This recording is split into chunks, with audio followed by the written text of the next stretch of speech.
다니엘서 연속 강의 오늘 5번째 시간이고요. 지난 시간까지 공부한 다니엘서 2장은 유다 백성들을 포로로 잡아온 바벨론 제국의 느부갓네살 왕의 꿈, 그리고 그 꿈을 해석하는 다니엘 1절부터 24절까지에서는 왕의 꿈, 왕이 밤에 꿈을 꾸고 그 꿈의 내용을 알지 못해서 굉장히 괴로워하는, 그리고 25절에서 45절까지는 다니엘이 왕 앞에 불려가서 그 왕의 꿈을 알아내고, 사실은 다니엘 뿐만 아니라 그 다른 사람 모두가 본인 자신도, 사실은 바벨론 느부갓네살 왕 자신도 자기가 꾼 꿈을 기억도 못했는데 하나님께서 다니엘에게 기억나게 하시고, 기억나게 하셨을 뿐만 아니라 그 꿈을 해몽하게 하셨다. 지난주에 꿈 해몽에 대한 말씀을 지난주 공부했습니다. 느부갓네살 왕의 꿈을 통해서 지난주에 말씀드린 것처럼 바벨론은 제국입니다. 제국이란 말은 한 나라가 여러 나라를 이렇게 침략을 해요. 그래서 여러 나라를 이렇게 많이 섭렵해서 통치하는 나라를 제국 그래요. 우리가 일본 제국, 일제 그러잖아요. 일제란 말은 일본 제국. 일본이 뭐 우리나라도 침략했죠. 또 여러 나라를, 필리핀도 침략했죠. 여러 나라를 침략해서 다스리는, 그래서 일본 제국주의, 일제 그러잖아요. 바벨론 제국의 왕이었던, 어떻게 보면 바벨론 나라뿐만 아니라 주변에 있는 통치받는 나라들이 느부갓네살 왕을 어떻게 보면 신격화, 신처럼 여기던 그런 사람인데, 그가 꿈을 꾸고 그 꿈 때문에 그렇게 괴로워하고 꿈 때문에 무서워하는 것을 보면, 아무리 제국의 왕일지라도 역시 인간은 인간이라고 하는 사실을, 그러니까 그 느부갓네살 왕이 그 꿈을 꾸고 꿈 때문에 괴로워하는 자신의 모습을 생각하면서 어쩌면 느부갓네살 왕은 나도 별게 아니다 라는 생각을 분명히 했을 것 같아요. 그리고 이제 왕이 꿈을 잘 모르고 꿈의 내용도 궁금하고 두렵고 힘들고 괴롭고 그러니까 전국의 바벨론뿐만 아니라 자기가 통치하는 모든 나라의 최고의 술사들, 최고의 박사들, 최고의 오늘날로 말하면 뭐 철학자라고 할까요? 최고의 실력 있는 자들을 다 불러왔는데 그들도 역시 그 꿈의 내용을 몰랐고, 그들 스스로가 말하기를 이거는 사람이 할 수 있는 게 아니라고 말했어요. 그래서 그때 불려왔던 그 사람들을 통해서 스스로가 자인한 거예요. 아, 인간의 지혜, 지식, 뭐 자신들의 그 학문, 또 정술, 이런 모든 것들이 하늘 아래 매구나. 인간은 극히 제한된 존재라고 하는 사실을 스스로가 이제 자인하게 되게 된 거고요. 그런데 이제 그런 상황 속에서 다니엘이 하마터면 죽임을 당할 뻔했잖아요. 거기 불려왔던 모든 사람들에게, 술사, 박사 뭐 이런 사람들에게 만일 너희가 내 꿈을 알아내지 못하고 해석하지 못하면 다 진짜 다 죽였잖아요. 그러니까 다니엘과 그 친구들도 사실은 위기에 놓인 거예요. 그런데 다니엘이 그 꿈을 해석하도록 하나님께서 도우심으로써 오히려 오늘 본문에 보면 이것이 반전이 되는 거예요.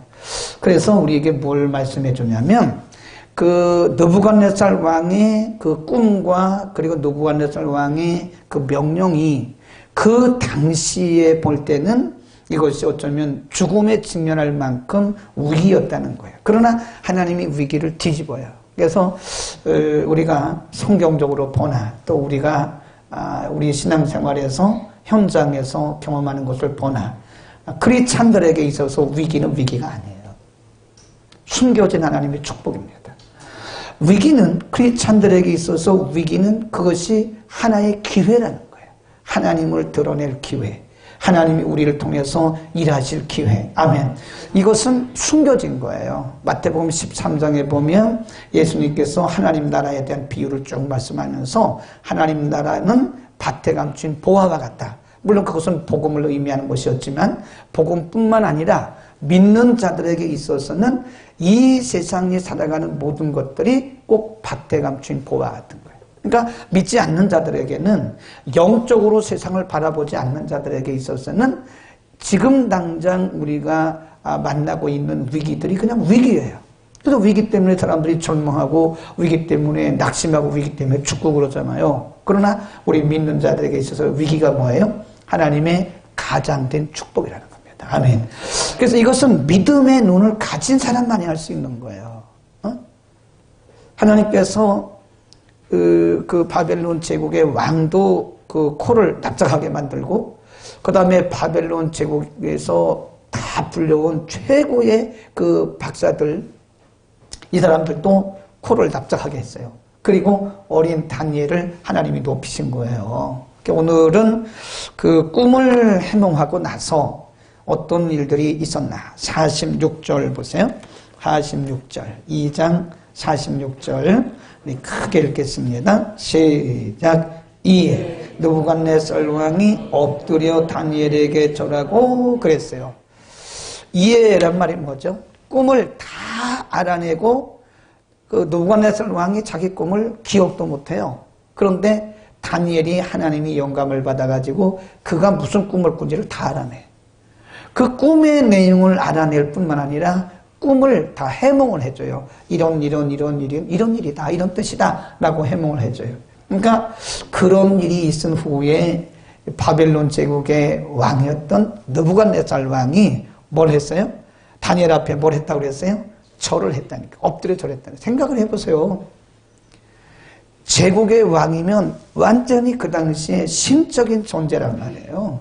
그리고 다니엘은 20살도 안 된 소년이라고요. 아니, 한번 상상을 해보라니까요. 상상을. 성경을 이렇게 상상하면서 읽어야 돼요. 한번 머릿속으로 생각을 해보라고요. 그 어마어마한 나라에 아주 그 신과 같은 그런 왕권을 가진 그 느부갓네살이 그 어린 소년 앞에서 말이에요. 어린 소년 앞에서 엎드려 절을 하면서 그에게 많은 예물을 줬다라고 하는 것은 이게 뭘 의미하느냐 이겁니다. 뭘 의미할까요? 모든 권세의 주인이 하나님이시라는 사실을 느부갓네살 왕에게 보여주는 거예요. 내가 뭐 아무리 권세를 가지고 왕권을 가지고 네가 별 큰 소리를 자쳐도 너는 내 통치권 아래에 있다라고 하는 것을 지금 이 느부갓네살 왕뿐만 아니라 그 주변에 있는, 아니면 그 전국에 있는 사람들에게, 모든 백성들에게 그거를 보여주시는 거예요. 그래서 하나님이 절대 통치권자입니다. 그러니까 이 땅에는 사람으로서는 절대 통치권자가 없어요. 그래서 우리가 흔히 말하기를 사람 위에 사람 없고 사람 아래 사람 없다 그러잖아요. 근데 그 말이 그 말이라니까요. 절대로 절대적인 권력자는 이 땅에 없어요. 아무리 이 절대적 권력을 가진 사람도요, 시간이 가면 다 무너지게 돼 있고 그 권력도 다 이렇게 흐지부지 되는 그때가 분명히 온다는 거예요. 사람을 높이시는 분도 하나님이시고요, 사람을 낮추시는 분도 하나님이시고. 인간적으로 보면 다니엘이 20살도 안 된 그 어린 소년인데 어떻게 그 소년이 그 제국의 왕 앞에서 오히려 절을 받고 그렇게 두려운 존재가 됐냐 이거예요. 그것은 하나님이 하신 하나님이 높이시면요, 어린 애라도 높여지고요, 하나님이 낮추시면 아무리 유명하고 힘 있는 사람이라도 하루아침에 낮춰지는 거예요. 모든 사람의 높고 낮음이 누구에게 있어요? 하나님께 있다는 거예요. 아멘. 우리는 이런 하나님의 절대권, 하나님의 절대 통치권을 믿지 않으면 우리 하나님 믿는 거 아니에요. 그러니까 우리가 사람에게 뭐 아부하고 사람에게 뭐 잘 보려고 그럴 거 없어요. 물론 우리가 겸손하게 살아야 되죠. 그러나 우리가 사람에게 아부해야 소용없어요. 하나님이 높여주셔야 높아지는 거지. 그러니까 우리가 사람에게 아부하고 하나님의 절대 통치권을 믿지 못하면 우리는 사람의 권력을 자꾸 잡으려고 그러고 우리가 인간의 능력으로 살려고 하는 것이다. 힘 있는 자 앞에는 굉장히 사람이 약해지고 힘 없는 자 앞에서는 또 강해지는 아주 어떻게 보면 야비하고 그런 모습으로 살아갈 수밖에 없는 거예요. 그러나 하나님의 통치권을 믿는 사람들은 높이시는 자도 하나님이시고 낮추신 자도 하나님이시기 때문에 또 사람 앞에 그렇지 않는다는 거예요. 우리가 사무엘상 2장에 가보면요. 한나가 사실은 아기를 못 낳을 때 분인 나에게 막 멸시받았잖아요. 애 못 낳는다고. 그냥 애 못 낳는다고 막 멸시받고 그랬는데 한나가 그 위기를 뭐로 잡았어요? 기회로 잡았어요. 그러니까 항상 믿는 자들에게는 위기는 기회예요. 그러니까 막 멸시받고 그럴 때 한나가 하나님 앞에 소원하며 기도해요. 그러니까 하나님이 한나의 기도를 들으시고 이거를 확 바꿔버리셨어. 그러니까 분인나는 완전히 저 밑으로 떨어지고 한나가 이제 아들을 낳잖아요. 그러면서 한나는 굉장히 그 지위를 얻게 되고 그 신분을 얻게 되고 높임 받게 되고 그래서 한나가 자기의 경험을 가지고 간증을 합니다. 그래서 이런 간증은 아무나 할 수 있는 게 아니에요. 하나님의 능력을 삶의 현장에서 경험한 사람이 말하는 게 그게 간증입니다. 한번 볼까요? 우리가 사무엘 상 2장으로 한번 가봅니다.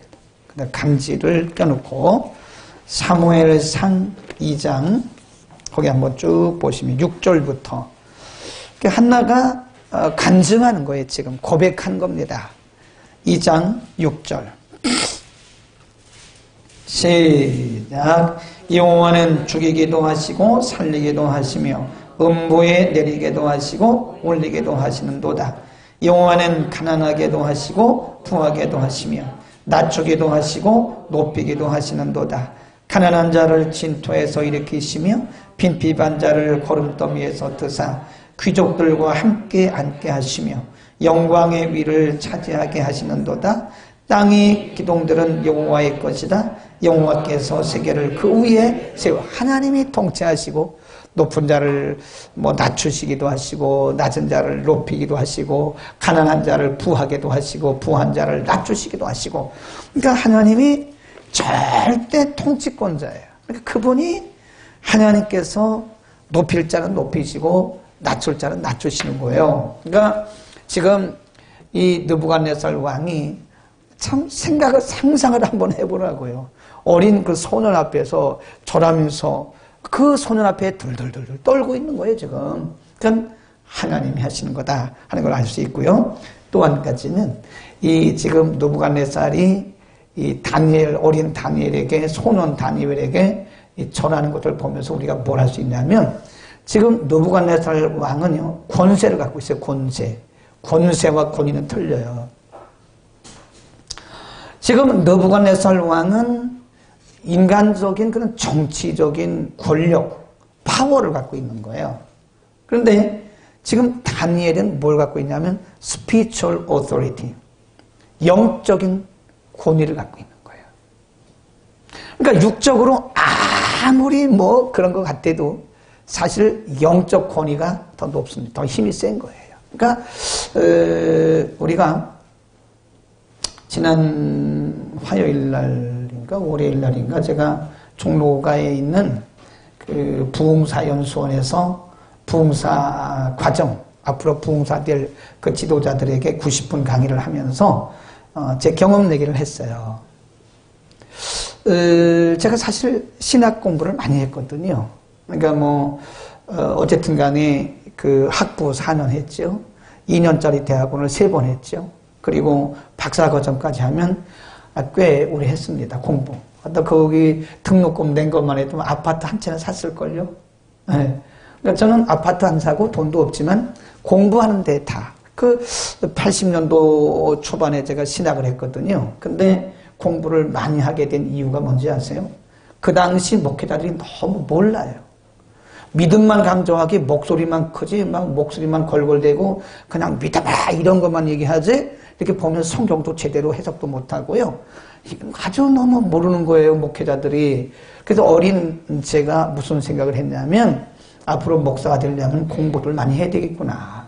히브리어도 하고 헬라어도 하고 라틴어도 하고 영어로 하고 기본적으로 해야지.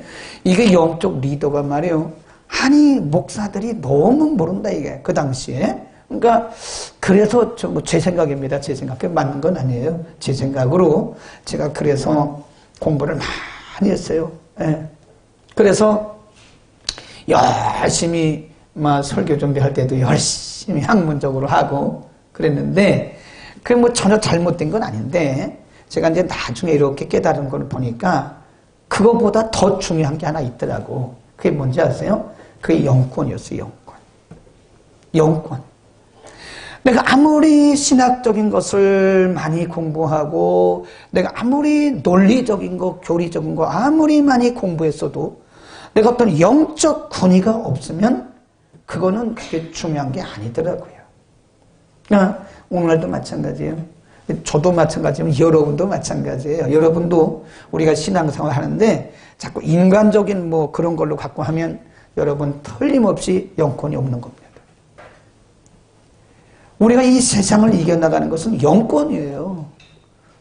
뭐 우리가 뭐 정치를 합니까? 경제를 합니까? 사회를 합니까? 우리가 뭐 아는 게 뭐가 있어요? 알기는 알지만 잘 몰라요. 괜히 교회에서 아는 척 하지 마세요. 우리보다 똑똑한 사람 많아요. 괜히 조금 많은 거 가지고 아는 척하면 망신당해요, 요즘에는요. 그러니까 이 세상을 우리가 이겨나가는 길은 바로 뭐예요? 영권이래요, 영권. 이제 제가 깨달은 거예요. 틀릴 수도 있지만 제가 깨달은 게 이게 학문 이런 것도 물론 그건 기본적으로 필요한 거고 이보다 더 한 단계 높은 것이 영권이로구나. 아멘. 그래서 더 기도하게 되고 말씀을 깊이 묵상하게 되고 성령의 은사와 성령의 능력을 그래서 구하게 된 거예요. 응? 그래서 성령의 능력이 입혀지니까 영권이 입혀지니까 그때부터 어떤 영적 권위가 서더라고요. 굉장히 중요한 겁니다. 지금 어린 다니엘 앞에 그 제국의 왕이었던 느부갓네살이 그렇게 그냥 두려운 존재가 되는 거예요. 그 어린 소년 다니엘이 느부갓네살 왕에게 있어서 두려운 존재입니다. 여러분 우리가 능력 받으면요 이 세상 사람들에게 두려운 존재가 돼요. 그런데 이 크리스찬들이 능력 없는 크리스찬이 되잖아요. 그러면 무시당합니다. 무시당한다고 깨달아야 돼요. 우리가 기도의 능력도 없고 성령의 능력도 입히지 않고 말씀의 능력도 없고 그러면 어디 가서 우리들 괜히 무시당한다는 거예요. 괜히 뭐 그 사람들 마귀라고 막 사탄이라고 그렇게 하지 마세요. 무시당하는 거예요. 영권을 잃으면 우리는 무시당하게 돼 있다 이거예요. 아멘. 우리 옆에 인사합시다. 영권 없으면 무시당합니다. 그 다음에 이 47절로 가보면 이제 왕이 고백을 해요. 다니엘 앞에 넙죽 일어나서 절을 하고 나서 47절입니다. 47절 시작. 왕이 대답하여 다니엘에게 이르되 너희 하나님은 참으로 모든 신의 신이시오 모든 왕의 주시로다. 내가 능히 이 은밀한 것을 나타내었으니 내 하나님은 또 은밀한 것을 나타내는도다. 그러니까 이 제국의 왕이었던 느부갓네살이 두 손 두 발 다 들은 거예요. 내가 섬기는 하나님이 진짜구나. 내가 섬기는 다니엘이 우상 안 섬겼겠어요? 바벨론 제국의 왕이 왜 그들 우상 굉장히 많이 섬겼어요. 그쪽은 바벨론 그쪽 지역은요 신들이 굉장히 많습니다. 가나안 족속만큼 많은 신을 섬기는 곳이 그 바벨론 그쪽 고대 근동 지역이라고. 이 사람들이 왕도 바벨론 왕도 느부갓네살 왕도 별신을 다 섬겼을 거라고 말해요.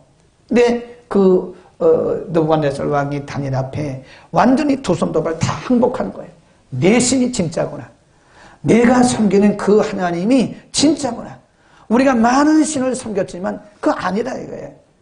내가 섬기는 하나님이 참신이구나 라고 느부갓네살 왕이 고백을 한 겁니다.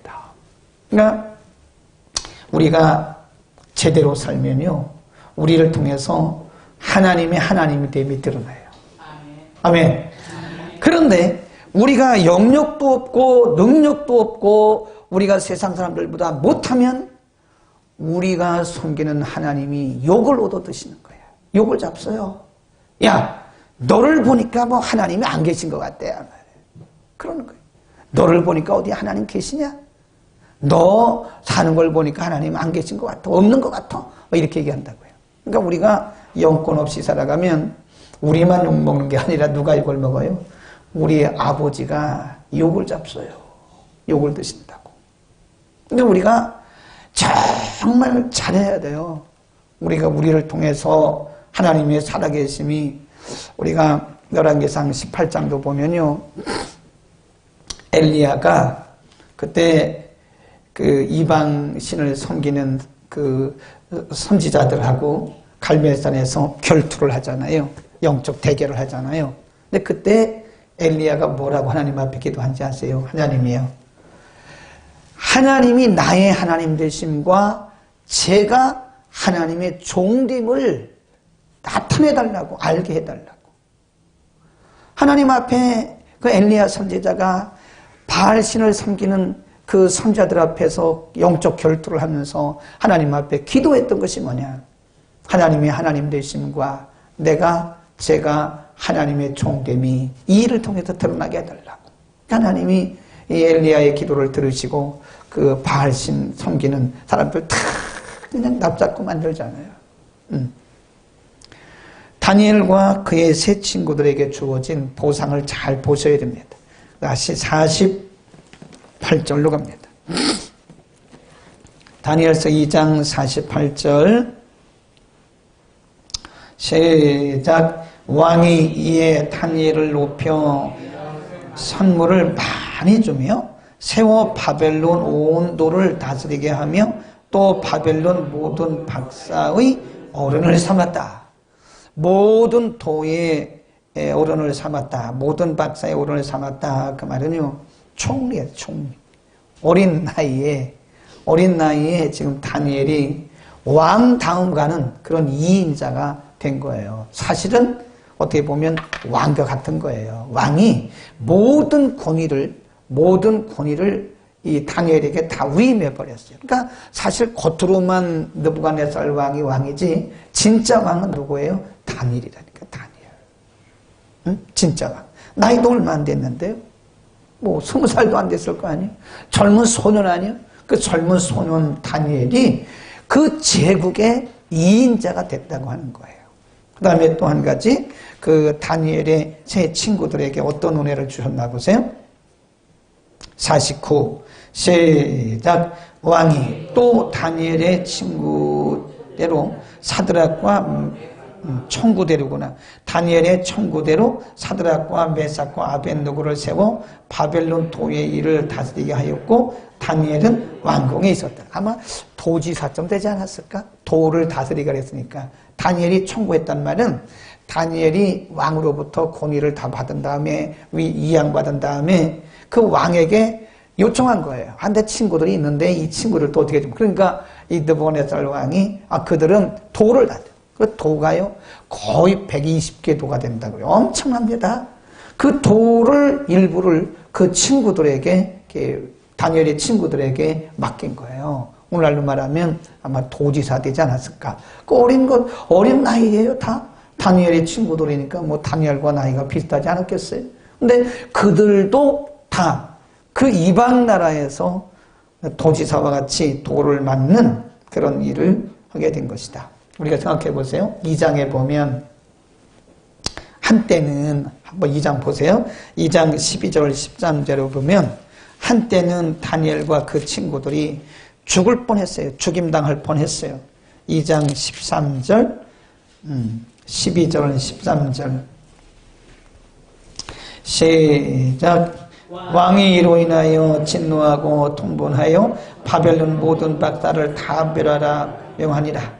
왕의 명령이 내림에 박사들은 죽게 되었고 다니엘과 그 동무도 죽이려고 그래서 죽을 위기에 처했었잖아요. 그때는. 그 다음에 17절 보세요. 시작. 이에 다니엘이 자기 집으로 돌아가서 그 동무 하나냐와 미사엘과 아사랴에게 그 일을 고하고 하늘에 계신 하나님이 은밀한 일에 대하여 긍휼히 여기사 자기 다니엘과 동무들이 바벨론의 다른 박사와 함께 죽임을 당치 않게 하기를 그들로 구하게 하였다. 그러니까 지금 이 다니엘과 그 친구들이 하여튼 뭐 죽을 지경이죠. 죽음에 이르렀죠. 죽을 지경에 이른 거예요. 위험이죠. 위험. 굉장한 위기죠. 어쩌면 다니엘과 그 친구들이 바벨론의 다른 박사들처럼 그냥 한 번에 다 죽임당할 수도 있는 거예요. 그런데 지금 와서 보니까 다니엘은 뭐가 되고 총리가 되고 다니엘의 친구들은 뭐가 되고 도지사가 되고 오늘날로 말하면. 그래서 우리는 여기서 뭘 생각하게 되냐면 하나님은 참 이런 믿음의 위기와 시련을 통해서 사람들을 높이신다는 거예요. 그러니까 정금이 어느 날 갑자기 정금이 되는 게 아닙니다. 정금이 어느 날 갑자기 정금이 되는 게 아니에요. 용광로 속에 들어가서 그 불순물이 다 빠져나오는 그런 과정을 거쳐야 정금이 되는 거예요. 그러니까 하나님이 하나님의 백성들에게 어느 날 갑자기 높이지 않아요. 그러니까 용광로와 같은 그런 위기를 터널을 통과하게 하신 다음에 터널을 통과한 자들에게 이런 하나님의 은혜를 주신다는 거예요. 아멘. 그러니까 하나님은 반드시 우리 인생을 역전시켜요. 역전. 그러니까 하나님은 역전의 명수입니다. 우리가 성경을 보면요, 하나님이 역전시킨 경우가 아주 그냥 사람의 인생도 역전시키고 환경도 역전시키고, 그러니까 사람들 함부로 하면 안 됩니다, 여러분. 사람이 어떻게 될지 아무도 모르는 거예요. 하나님께서 위에 있는 사람을 아래로 내리시고요, 또 아래에 있는 사람을 위로 확 올리시고 그래요. 그러니까 우리는 항상 겸손해야 돼요. 하나님은 역전시키는, 우리 사람을 대할 때도 지금 상황 보고 함부로 하면 안 됩니다. 그 사람이 우리보다 훨씬 앞으로 잘 될 수도 있고 훨씬 또 높아질 수도 있는 거예요. 괜히 지금 무시하고 멸시했다가 나중에 역전되고 나서 그때 아주 여러분 큰 코 다치고요, 아주 그때 망신당할 수도 있어요. 그러니까 모든 사람을 대할 때 우리는 뭐 꼭 그래서 그런 건 아니지만 우리는 모든 사람들을 대할 때 겸손하게 대해야 돼요. 역전될 수도 있는 거예요. 옆에 인사합시다. 서로 잘합시다. 이렇게 역전시킬 수도 있는 거예요. 하나님이 역전시킬 수도 있어요. 인간관계도 하나님이 역전시킬 수 있고요. 또 우리의 환경과 우리의 조건도 어느 날 하나님께서 확 바뀔 수 있어요. 지금 어렵지만, 그러니까 지금은 어렵지만 하나님께서 우리의 환경과 조건을 확 뒤집어서 전혀 다른 세계로 우리를 인도하실 수 있다는 거예요. 그러니까 지금 우리가 경험하고 있는 일들 때문에 염려하고 지금 경험하고 있는 일 때문에 낙심하고 그냥 너무 유약한 모습 보이지 말라고요. 지난주에 어떤 분이 저한테 찾아와가지고 누구누구 얘기를 하더라고. 그러면서 저분을 자기는 그렇게 안 봤다는 거예요. 그런데 너무 약하대. 너무 약하다는 거예요. 뭐 누구를 정죄하는 건 아닙니다. 근데 평상시에 그분의 믿음이 굉장히 좋은 줄 알았고 굉장히 중심이 견고한 줄 알았고 흔들림이 없는 줄 알았는데 요즘에 조금 상황이 어려워지고 경제적으로 조금 어려워지니까 이분이 막 중심이 흔들면서 막 누구를 이렇게 원망하더랬잖아요. 막 누구를 탓하고 원망하고 막 이러잖아요. 그래서 보면서 저분이 유약하구나. 유약했구나. 그런 얘기를 하더라고요. 물론 우리가 다른 사람의 믿음을 평가할 수는 없어요. 평가하거나 정죄해도 안 되죠. 근데 그분이 저에게 참고하라고 와서 얘기를 해줬어요. 그래서 제가 이게 참 성도들이라는 게 겉보기하고 다른 거구나. 겉보기하고 다른 거구나. 겉으로 볼 때는 굉장히 믿음이 좋은 것 같고 굉장히 강해 보이는데 막상 어떤 경제적인 문제가 현실적으로 다가오니까 막 남을 원망하고 불평하고 누구를 막 그러더라는 거예요. 네. 내가 그렇게 말한 분에게 다 누구나 그럴 수 있다고 얘기했어요. 다 누구나 그럴 수 있다고. 누구나 다 경제적인 위기를 만나고 어떤 환경이 어려워 봐요. 누구나 다 그럴 수 있는데 그러나 그것을 그럴 수 있다라고 우리가 말하면 안 되는 거예요. 믿음의 중심을 견고해야 되는 거예요. 아멘. 그래서 우리는 하나님께서 우리 이 환경을, 우리의 조건을 역전시킬 수 있다고 하는 믿음을 가져야 해요. 믿음. 그래서 믿음은 바라는 것들의 실상이라 해요. 실상. 지금 우리의 상황이 어렵다고 그래서 이 어려운 것만 바라보고 있으면 그러면 그 사람은 뭐 하나님 안 계신 거네. 지금 상황이 어렵다고 그래서 그건 낙심하고 좌절하고 포기하고 원망하고 불평하고 그러면 도대체 믿음이라는 게 뭐예요? 믿음이. 그러면 하나님 안 계시다는 거를 스스로 반증하려고 하는 거 아니겠어요? 그러니까 우리는 오늘 다니엘서를 통해서 왜 하나님이 이런 모습을 보여줬나 이거예요. 다니엘과 그 친구들이 한때는 죽임을 당할 뻔했어요. 그 순간에 잘못하면 그들은 바벨론 왕의 그 엄명에 의해서 그들은 다 그냥 뭐 한 칼에 다 날아갈 수 있었는데 하나님께서 그들 속에 믿음을 주시고 중심을 지키시는 그들의 믿음을 보시고 하나님께서 그들을 역전시켰다는 거예요. 하나님은 뭐의 명수세요? 역전의 명수시다. 아멘. 우리는 믿음으로 바라봐야 돼요. 내가 지금은 이렇지만 반드시 하나님께서 내 상황을 역전시키고 내 삶을 역전시킬 것이다. 아멘. 우리 교회가 뭐 항상 이런 거, 우리 교회가 뭐 어때서 지금 좋은데. 그래도 하나님께서 역전을 시켜서 하나님께서 새롭게 하실 것이다 하는 것입니다. 역전의 하나님. 저는 이 하나님을 역전의 하나님으로 저는 믿고 있고요. 경험을 많이 했어요. 하나님을 확 뒤집어요. 그러니까 아주 전환시켜버려요. 그래서 사람으로 하여금 입을 딱 막아버려요. 깜짝 못하게. 네. 역전의 하나님을 바라봅시다. 그래서 옛날 얘기할 때도 오고 그럴 거예요. 그 다음에 마지막으로 오늘 하나님께서 이 다니엘의 해몽 이후에 하나님이 다니엘은 이 바벨론 제국의 2인자가 되게 하시고 다니엘의 친구들은 각 도를 맡기는 그 도지사와 같이 그런 권세를 얻게 하신 것은 그게 뭐냐? 제가 성경을요, 오늘까지 이제 말라기 다 읽었어요. 내일부터 한 일주일 정도면 신약 다 끝납니다. 그러면 이제 일독하는 거예요. 빨리 읽었죠. 네. 시간이 없어요. 성경 읽으세요. 성경 읽어. 네. 그래, 성경을 이렇게 보면요, 구약이나 신약이나 하나님은 틀림없이 보상해 주시더라고. 아멘. 우리가 믿음을 제대로만 가지고 살아가면 하나님 물론 인간이기 때문에 우리가 뭐 아브라함처럼 가다 흔들릴 수도 있고 그렇긴 하지만 그러나 믿음의 중심을 끝까지 가지고 하나님 바라보고 가면 인간이기 때문에 왜 안 흔들리겠어요? 믿음의 조상인 아브라함도 흔들리고 아브라함도 의심하고 뭐 아비멜렉 자기의 후사라 그러고 이스마엘 낳고 막 이랬잖아요. 네. 그러나 아브라함은 여전히 하나님을 향한 믿음의 중심이 그냥 굳어 있는 거예요. 그러니까 하나님이 아브라함을 통해서 일하시고 그 믿음대로 하나님이 보상해 주시는 거예요. 틀림없이. 제가 틀림없이, 이건 우리가 I'm sure that, 이렇게, 우리가 그걸 영어로 말하면 대절이라고 그래요. that.